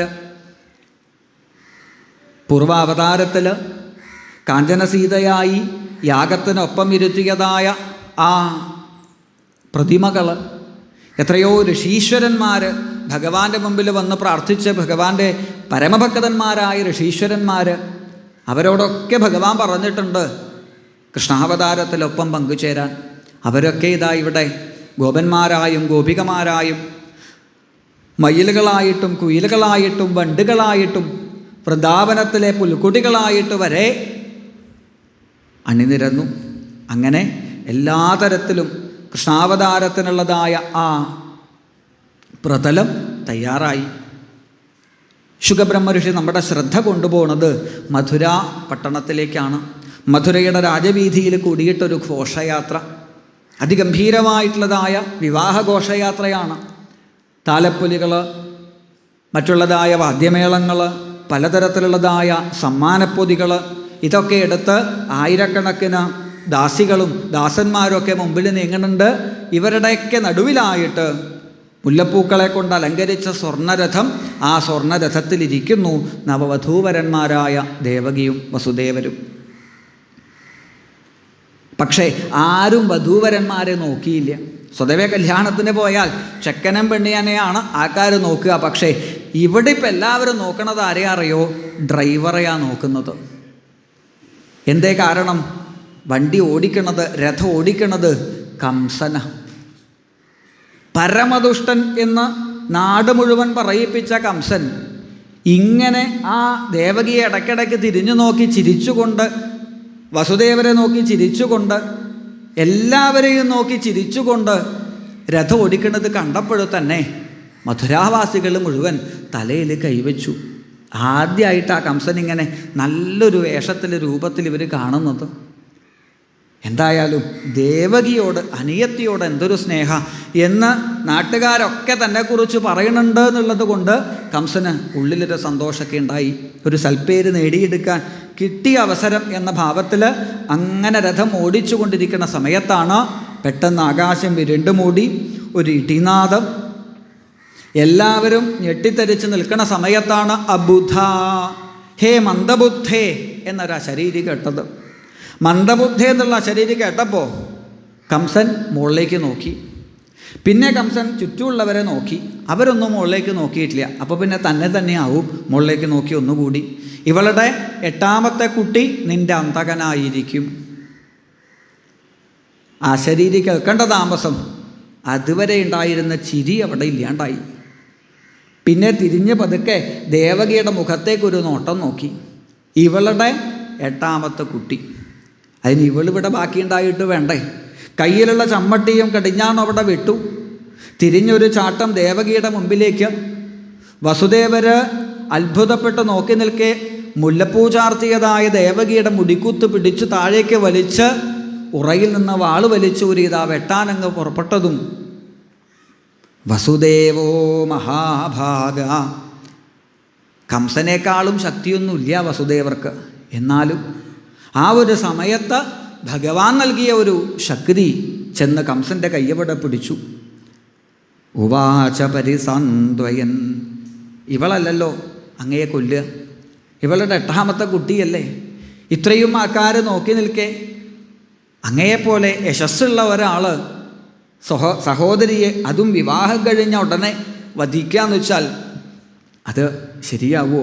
അങ്ങയുടെ യശസ്സിന് കോട്ടം തൊട്ടല്ലേ എന്നൊക്കെ പറഞ്ഞ് സമാധാനിപ്പിച്ചു. പക്ഷേ കംസൻ്റെ മുഖത്ത് അതൊന്നും ഒരു സന്തോഷം വരുത്തിയില്ല. ഒടുക്കം വസുദേവർ പറഞ്ഞു, ഉണ്ടാകുന്ന സകല കുട്ടികളെയും, 8ാമത്തത് നാക്കണ്ട, ഉണ്ടാകുന്ന സകല കുട്ടികളെയും ഞാൻ അങ്ങയുടെ മുൻപിലേക്ക് സമർപ്പിക്കാം എന്ന് സത്യം ചെയ്തു. വസുദേവരെ വിശ്വാസമുള്ള കംസൻ പിടിവിട്ടു. പിന്നെ കൊട്ടാരത്തിലേക്ക് അങ്ങ് നടന്നുപോയി. ഏതായാലും ഘോഷയാത്ര ഇവിടെ പിരിഞ്ഞു. അല്പകാലം കഴിഞ്ഞു. ദേവകീദേവി ഗർഭം ധരിച്ചു. ഉണ്ടായി ഒരാൺകുട്ടി. ഒന്ന് മാറിലേക്ക് ചേർക്കാൻ പോലും വസുദേവര് സമയം കൊടുത്തില്ല. അതിൻ്റെ മുഖം കണ്ടാൽ പിന്നെ നിനക്ക് സങ്കടാവും, അതുകൊണ്ട് നോക്കണ്ട എന്നുള്ള ഭാവത്തിൽ ദേവകിയുടെ അടുത്ത് നിന്നിതാ എടുത്ത് മാറിലേക്ക് ചേർത്തു പിടിച്ച് കംസൻ്റെ ഭരണകേന്ദ്രത്തിലേക്ക് മുമ്പിലേക്ക് എത്തിച്ചേർന്നു വസുദേവര്. ഇതിപ്പോൾ സംഭവം ഒരു 1.5 കൊല്ലം കഴിഞ്ഞിട്ടാണ്. കംസൻ ഈ പഴയ കാര്യങ്ങളൊക്കെ മറന്നിട്ടുണ്ട്. ഒരു ദിവസം വസുദേവർ എന്തോ ഒരു സാധനം പൊതിഞ്ഞു പിടിച്ചു കൊണ്ടുവരണുണ്ട്. നേരെ കൊണ്ടുവന്ന് കംസൻ്റെ മുൻപിൽ അവിടെ വച്ചു. കംസൻ നോക്കി, ഇതെന്താ തൻ്റെ മുമ്പിൽ കാണിക്ക കൊണ്ടുവച്ചത് വസുദേവർ എന്ന് നോക്കിയ സമയത്താണ് ആ തുണിക്കെട്ടിനുള്ളിൽ ഒരു ചെറിയ കുഞ്ഞ്. പെട്ടെന്ന് കംസൻ്റെ ഹൃദയം ഒന്ന് അലിഞ്ഞു. ഓടി വന്ന് ആ കുട്ടിയെ വാരിയെടുത്ത് ചോദിച്ചു, എന്താ വസുദേവരെ ഇത്? അപ്പോൾ പറഞ്ഞു, ഇതാ ദേവകി പ്രസവിച്ചു. ഞാൻ അന്ന് ഒരു സത്യം ചെയ്തിട്ടില്ലേ, അത് പാലിക്കാൻ വേണ്ടി വന്നതാ.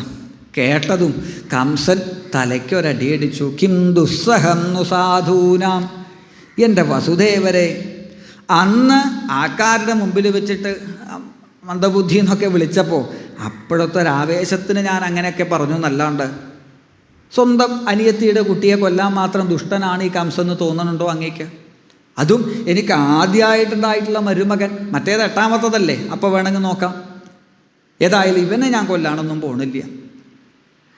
ഇങ്ങനെയുണ്ട് ഒരു സത്യസന്ധത എന്നൊക്കെ പറഞ്ഞ് കംസൻ ചുറ്റും നോക്കുക. എന്താ കൊടുക്കുക ഇപ്പോൾ ഇവന്? വേഗം തൻ്റെ കഴുത്തിൽ നിന്ന് നല്ലൊരു മുത്തുമാല ഊരി ആ കുട്ടിയുടെ കയ്യിലേക്ക് അവിടെ വച്ചു കൊടുത്തു. അമ്മാമൻ്റെ വക സമ്മാനം. ഇപ്പം പിടിച്ച് കൊല്ലലും കഴിയും. തലയിൽ കൈവച്ച് അനുഗ്രഹിച്ചു. എന്നേക്കാൾ മിടുമിടുക്കനായിട്ട് വളരണം. തിരിച്ച് പ്രതിയാതു കുമാരോയം നഹ്യസ്മാദസ്തി മേ ഭയം. വസുദേവരെ തിരിച്ചു കൊണ്ടുപോയിക്കോളൂ. പിന്നെ ദേവകിയോട് എൻ്റെ അന്വേഷണം പറയണം. 28ാം പിറന്നാളൊക്കെ നമുക്ക് ഗംഭീരാക്കണം. ഞാൻ കാണാൻ വരുന്നുണ്ട്, ദേവകിയോട് പറയൂ എന്നൊക്കെ പറഞ്ഞ് വസുദേവരെ പറഞ്ഞയച്ചു. വസുദേവരോ തിരിച്ചു വരുമ്പോൾ ഒരു സന്തോഷം വസുദേവർക്ക് തോന്നിയില്ല എന്നാ. കാരണം ദുഷ്ടന്മാരുടെ സ്വഭാവം എപ്പോഴാ മാറുക എന്ന് പറയാൻ പറ്റില്ല അല്ലേ? ഏതായാലും ഇവിടെ വസുദേവർ ഇതിൽ കൂടി അങ്ങോട്ടേക്ക് ഇറങ്ങുമ്പോഴേക്കും വേറൊരു ഭാഗത്തു കൂടി നാരദർ ഉള്ളിലേക്ക് കയറി വന്നു. നാരദർ പറഞ്ഞു, സമ്മതിച്ചു. എന്ത് സമ്മതിച്ചു എന്ന്? അങ്ങയുടെ ധൈര്യം ഉണ്ടല്ലോ, അത് വേറൊരാൾക്കും കിട്ടിയിട്ടില്ല. എന്താ നാരദരെ പറയണത്? അല്ല, സ്വന്തം അന്തകനെ ഇങ്ങനെ മാല കൊടുത്ത് സമ്മാനം കൊടുത്തിട്ട് അനുഗ്രഹിച്ച് വിടാനുള്ള ധൈര്യം ഉണ്ടല്ലോ. അന്തകനോ? അതെ. അത് 8ാമത്തതല്ലേ? ആയിക്കോട്ടെ, അങ്ങക്കിപ്പോൾ ഇത് 8ാമത്തതല്ല എന്ന് വല്ല ഉറപ്പുണ്ടോ? അത് പിന്നെ ആദ്യം പ്രസവിച്ചത് ആദ്യത്തതല്ലേ? ദേവന്മാരാണ് ഇതിന് പിന്നിൽ. അശരീരിയാണ് അങ്ങ് കേട്ടത്. സത്യസന്ധമായിട്ടുള്ള കാര്യമാണ് നടക്കാൻ പോണതെന്നുണ്ടെങ്കിൽ ഒരാൾ മറഞ്ഞിരുന്ന് പറയേണ്ട ആവശ്യമുണ്ടോ കംസ? നേരിട്ട് വന്ന് പറഞ്ഞൂടെ, ഇതാ 8ാമത്തെ കുട്ടി അങ്ങയെ കൊല്ലും. അപ്പോൾ അശരീരിയായിട്ട് ഒളിച്ചിരുന്നിട്ട് പറഞ്ഞു എന്നുണ്ടെങ്കിൽ തന്നെ അതിലെന്തൊക്കെയോ കളവുകളുണ്ട്. പിന്നെ ദേവന്മാർക്ക് ഈ സംസ്കൃതത്തിനൊരു കുഴപ്പമുണ്ട്. ഒരു വാക്ക് അത് ചിലപ്പോൾ പലതരത്തിലുള്ള അർത്ഥത്തിൽ ഉപയോഗിക്കാൻ പറ്റും. ഒരേ വാക്ക് തന്നെ അതിൻ്റെ ഉച്ചാരണത്തിലോ കേൾക്കുന്നതിലോ ചെറിയ ചെറിയ വ്യത്യാസം വരുത്തിക്കഴിഞ്ഞാൽ പല അർത്ഥങ്ങളുണ്ട്. അതുകൊണ്ട് 8ാമത്തത് എന്ന് പറയുമ്പോൾ അഷ്ടമോ ഗർഭ എന്ന് പറയുമ്പോൾ അങ്ങ് ശ്രദ്ധിക്കണം, അഷ്ടഗുണങ്ങളുള്ളവരാണ് ദേവന്മാർ, അഷ്ട ഐശ്വര്യങ്ങളുള്ള ആളാണ് മഹാവിഷ്ണു. അപ്പം ഇതേതിലാണ് പെടുക ഈ 8 എന്നുള്ളത് പറയാൻ പറ്റില്ല. ഇനി പോട്ടെ കംസ, അവിടെ ഇപ്പോൾ ഒരു 8 ആൾക്കാരെ തയ്യാറാക്കി നിർത്തി, 7 ആൾക്കാരെ തയ്യാറാക്കി നിർത്തി, ഒപ്പം അങ്ങയുടെ അന്തകനായ 8ാമനെയും നിർത്തിയിട്ട് യാതൊരു വ്യവസ്ഥയില്ലാണ്ട് തിരിച്ചും മറിച്ചും വിട്ടുകഴിഞ്ഞാൽ അങ്ങേക്കിപ്പോൾ ഇതിൽ ഏതാ അന്തകെന്ന് മനസ്സിലാവുമോ? ഇനി 7 കുട്ടികളെയും അങ്ങ് കൊല്ലാണ്ട് വിട്ടു വിചാരിക്കുക. 8ാമത്തെ കുട്ടിയെ കൊല്ലാൻ അങ്ങ് ഭാവിച്ചാൽ ഈ 7ഉം കൂടി അങ്ങയുടെ കഴുത്തിന് പിടിക്കില്ലേ? അപ്പോൾ നല്ലത് അല്ല, ഞാൻ പറഞ്ഞു എന്നേ ഉള്ളൂ, ജാതം ജാതമഹൻ പുത്രം. അവൻ ഏത് രൂപത്തിലാണ് വരിക എന്നൊന്നും പറയാൻ പറ്റില്ല. അതുകൊണ്ട് ഉണ്ടാവുമ്പോൾ തീർത്താൽ സമാധാനമായിട്ട് കിടന്നുറങ്ങാം എന്ന് പറഞ്ഞ് നാരദർ കംസനോട് പറഞ്ഞു, ഇതിപ്പോൾ ഞാൻ നിന്നോട് പറഞ്ഞത് എനിക്ക് നിന്നോട് പണ്ടേ ഒരു താല്പര്യം അധികം ഉണ്ടെന്ന് കൂട്ടിക്കോളൂ. കാരണം ഇങ്ങനെയുള്ള ആൾക്കാർ എവിടെയെങ്കിലും ഉണ്ടെങ്കിൽ അവരെയൊക്കെ എങ്ങനെയെങ്കിലും ഈശ്വരൻ്റെ അടുത്തേക്ക് എത്തിക്കുക, അങ്ങനെ ഒരു താല്പര്യത്തിലാണ് ഞാൻ നടക്കുന്നത്.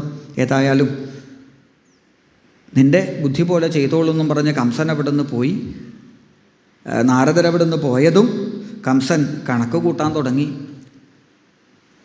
ഇവിടെ നിന്ന് അങ്ങോട്ടെണ്ണിയാൽ അത് 7, അത് 8, അവിടെ നിന്ന് ഇങ്ങോട്ടെണ്ണിയാൽ ഇത് 8, വട്ടത്തിൽ നിർത്തിക്കഴിഞ്ഞാൽ ഏതാ 8 എന്നൊക്കെ കുറേ ചോദ്യങ്ങൾ ചോദിച്ചു വെച്ചിട്ടാ നാരദരവിടെ നിന്ന് പോയത്. 8ൻ്റെ പണി എന്ന് പറയാറില്ലേ നമ്മൾ, അതാ ഇപ്പോൾ കംസന് കിട്ടിയത്. ഇനിയിപ്പോൾ എന്തു വേണ്ടു എന്ന് ചിന്തിച്ച് നിൽക്കുമ്പോൾ കംസന് തോന്നി, നാരദർ പറഞ്ഞതന്നെയാ നല്ലത്. ഓടിപ്പോയി വസുദേവരുടെ കയ്യിൽ നിന്ന് ആ കുട്ടിയെ പിടിച്ച് വലിച്ചെറിഞ്ഞ് വധിച്ചു. ജാതം ജാതമഹൻ പുത്രം തയോഹോ അജനശങ്കയ. ഉണ്ടാകുന്ന സകല കുട്ടികളെയും 6 കുട്ടികളെയും വധിച്ചു. 7ാമതായി അനന്തമൂർത്തിയെ ഗർഭം ധരിച്ചു ദേവകീദേവി. ഈ സമയത്താണ് വൈകുണ്ഠനാഥൻ തൻ്റെ മായാഭഗവതിയെ, ചില്ലീലയായ മായാഭഗവതിയെ അടുത്തേക്ക് വിളിച്ച് പറഞ്ഞു, ഗച്ഛദേവി വ്രജം ഭദ്രേ ഗോപഗോപിരലം കൃതം. ഹേ ദേവി, ഇനി കുറച്ച് ജോലി ചെയ്ത് തീർക്കാനുണ്ട്. എന്താ ദേവി വേണ്ടത് അറിയോ? നേരെ ഭൂമിയിലേക്ക് പോവുക. ദേവകീ ഗർഭത്തിൽ കിടക്കുന്നുണ്ട് ഏട്ടൻ അനന്തമൂർത്തി.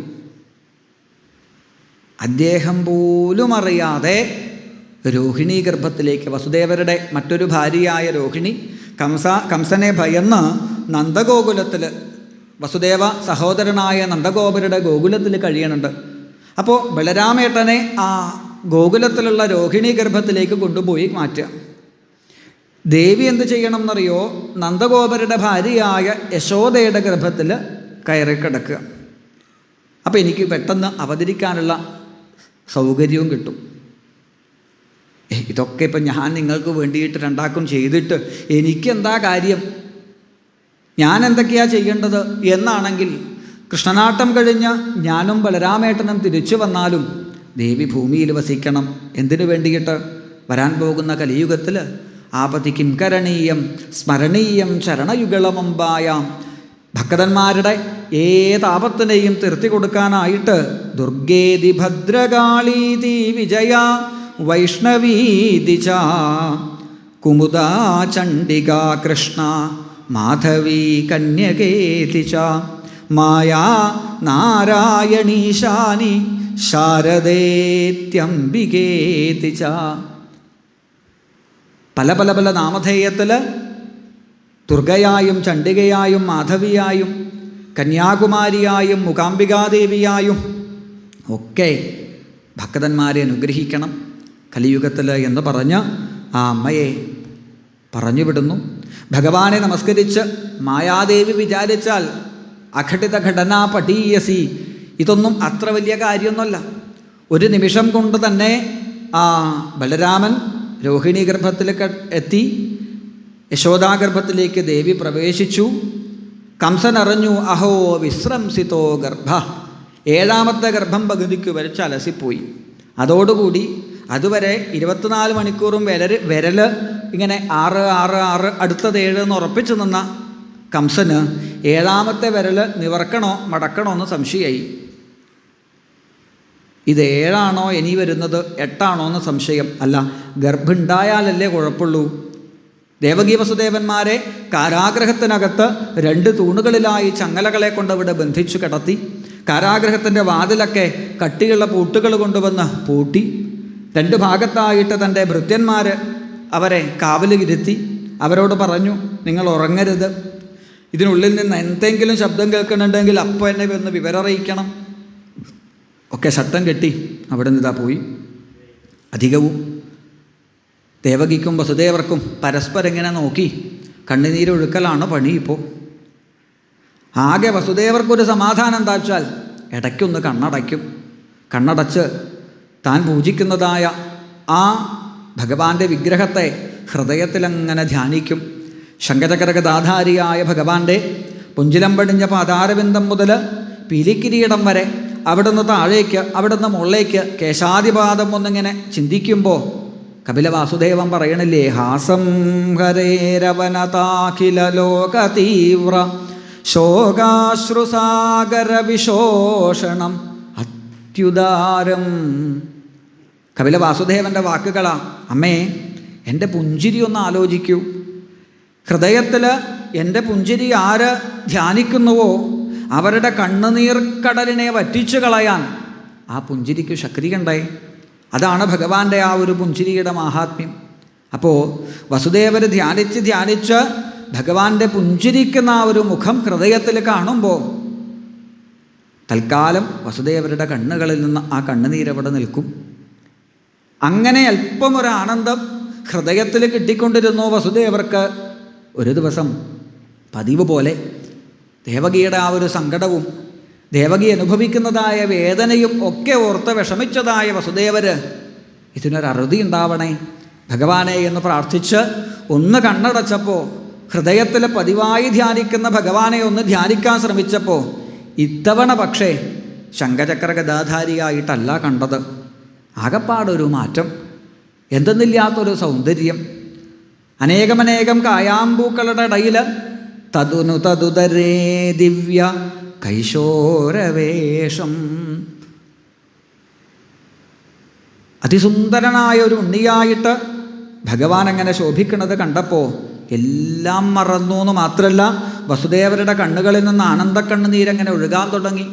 ഇത് കണ്ടപ്പോൾ ദേവകിക്ക് അത്ഭുതം തോന്നി. കൈകാലുകളിൽ ബന്ധിച്ചിരിക്കുന്ന ചങ്ങലകൾ, കംസൻ ചെയ്യുന്ന ക്രൂരതകൾ, ഇതുവരെ അനുഭവിച്ചതായ പലതരത്തിലുള്ള ദുഃഖങ്ങൾ, ഇതൊക്കെ മറന്ന് എങ്ങനെ ഇയാളിങ്ങനെ ആനന്ദിക്കുന്നത്? ദേവകി ചോദിച്ചു, എങ്ങനെയാണ് അങ്ങേക്ക് ആനന്ദിക്കാൻ പറ്റുന്നത്?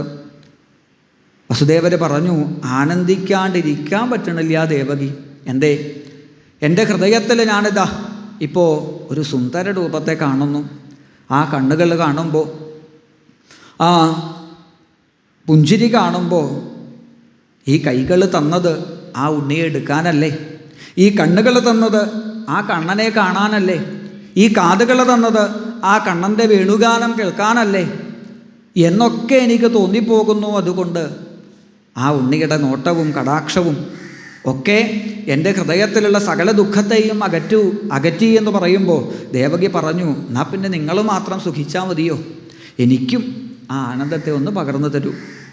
തൻ്റെ മനസ്സിലുള്ള, തൻ്റെ ഹൃദയത്തിലുള്ളതായ ആ ഭഗവത് രൂപത്തെ, പീലിത്തിരുമുടിയും ഗോപിക്കുറയും താമരക്കണ്ണുകളും വെള്ളിൻ പൂവിനൊത്തതായ നാസികയും ചെന്തുണ്ടിപ്പഴത്തെ തോൽപ്പിക്കുന്ന ചെഞ്ചുണ്ടുകളും മകരകുണ്ടലമണിഞ്ഞതായ കാതുകളും കണ്ണാടി തോൽക്കുന്ന കവിളണകളും പുലിനഖമാലയും ഒരു കയ്യിൽ ഓടക്കുഴലും ഒരു കയ്യിൽ കദളിപ്പഴവും പട്ടുകോണകവും മരമണിയും സകല ബുദ്ധിമുട്ടുകളും തീർക്കുന്ന തിരുമുട്ടകളും, ഒടുവിൽ ലക്ഷ്മീദേവി കയ്യിൽ വച്ചെപ്പോഴും ലക്ഷ്മി വാസനിക്കുന്ന കാലടി.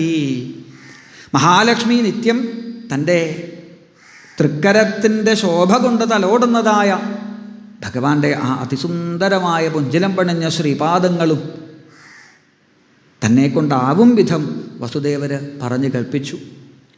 ഭഗവാന്റെ ആ പാതാരവിന്ദം വരെ വസുദേവര് പറഞ്ഞു തീരുമ്പോഴേക്കും പെട്ടെന്ന് വസുദേവരുടെ ഉള്ളിൽ നിന്ന് ആ രൂപപടം മറഞ്ഞു. കണ്ണൊന്ന് തുറന്നപ്പോഴാണ് താൻ ഏത് ആനന്ദസമാധിയിൽ നേരത്തെ ഇരുന്നുവോ അതേ ഭാവത്തിൽ ദേവകിയെ കണ്ടത്.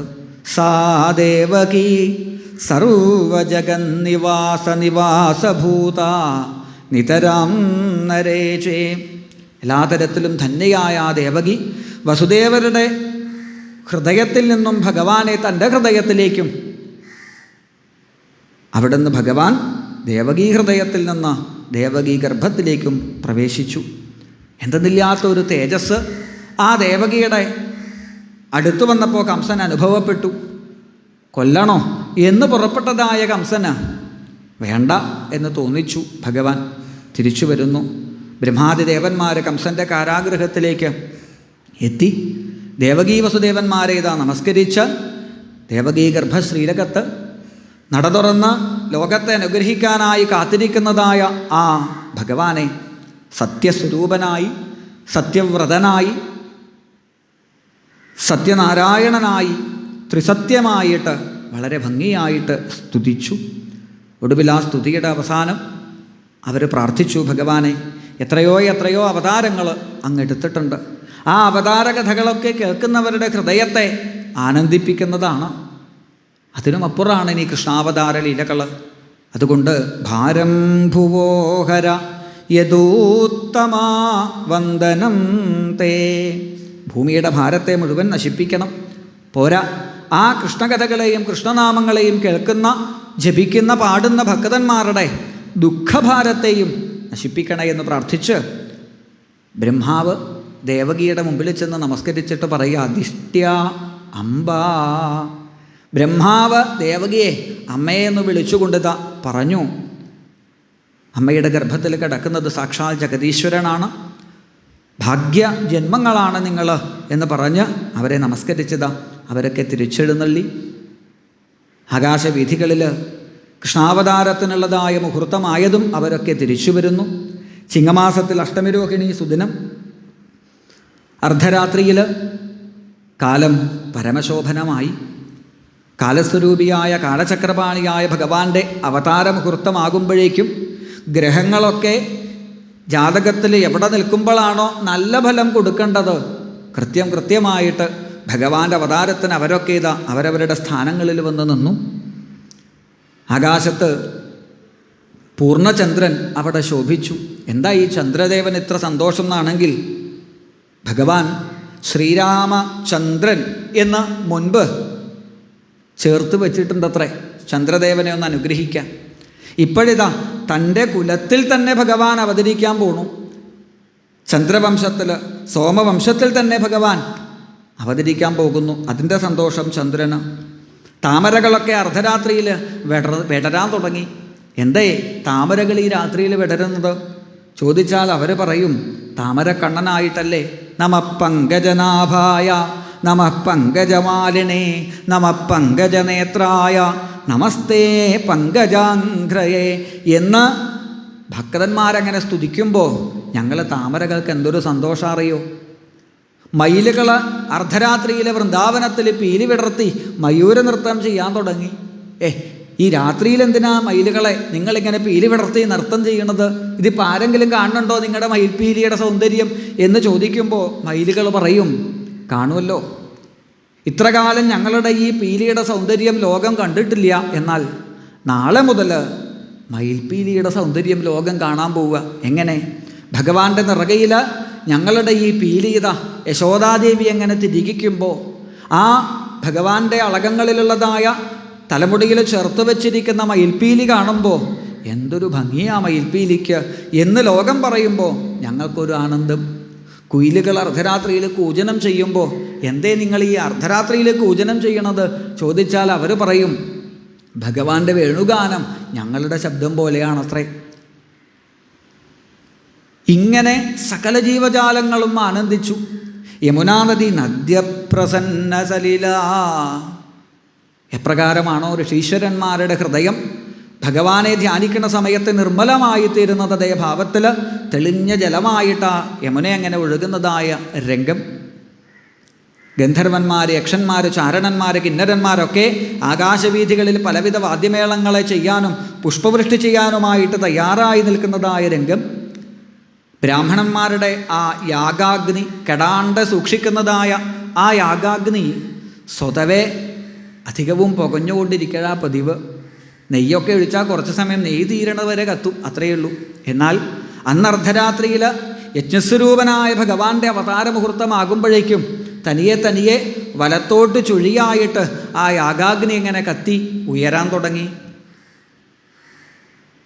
യമുനാതീരത്ത് വീശുന്നതായ ആ കാറ്റ് യമുനാതീരത്തുള്ളതായ കാട്ടോടക്കമ്പുകളിൽ കൂടി കടന്നു പോകുമ്പോൾ തനിയെ തനിയെ വേണുഗാനം വൃന്ദാവനത്തിലെങ്ങനെ മുഴങ്ങാൻ തുടങ്ങി.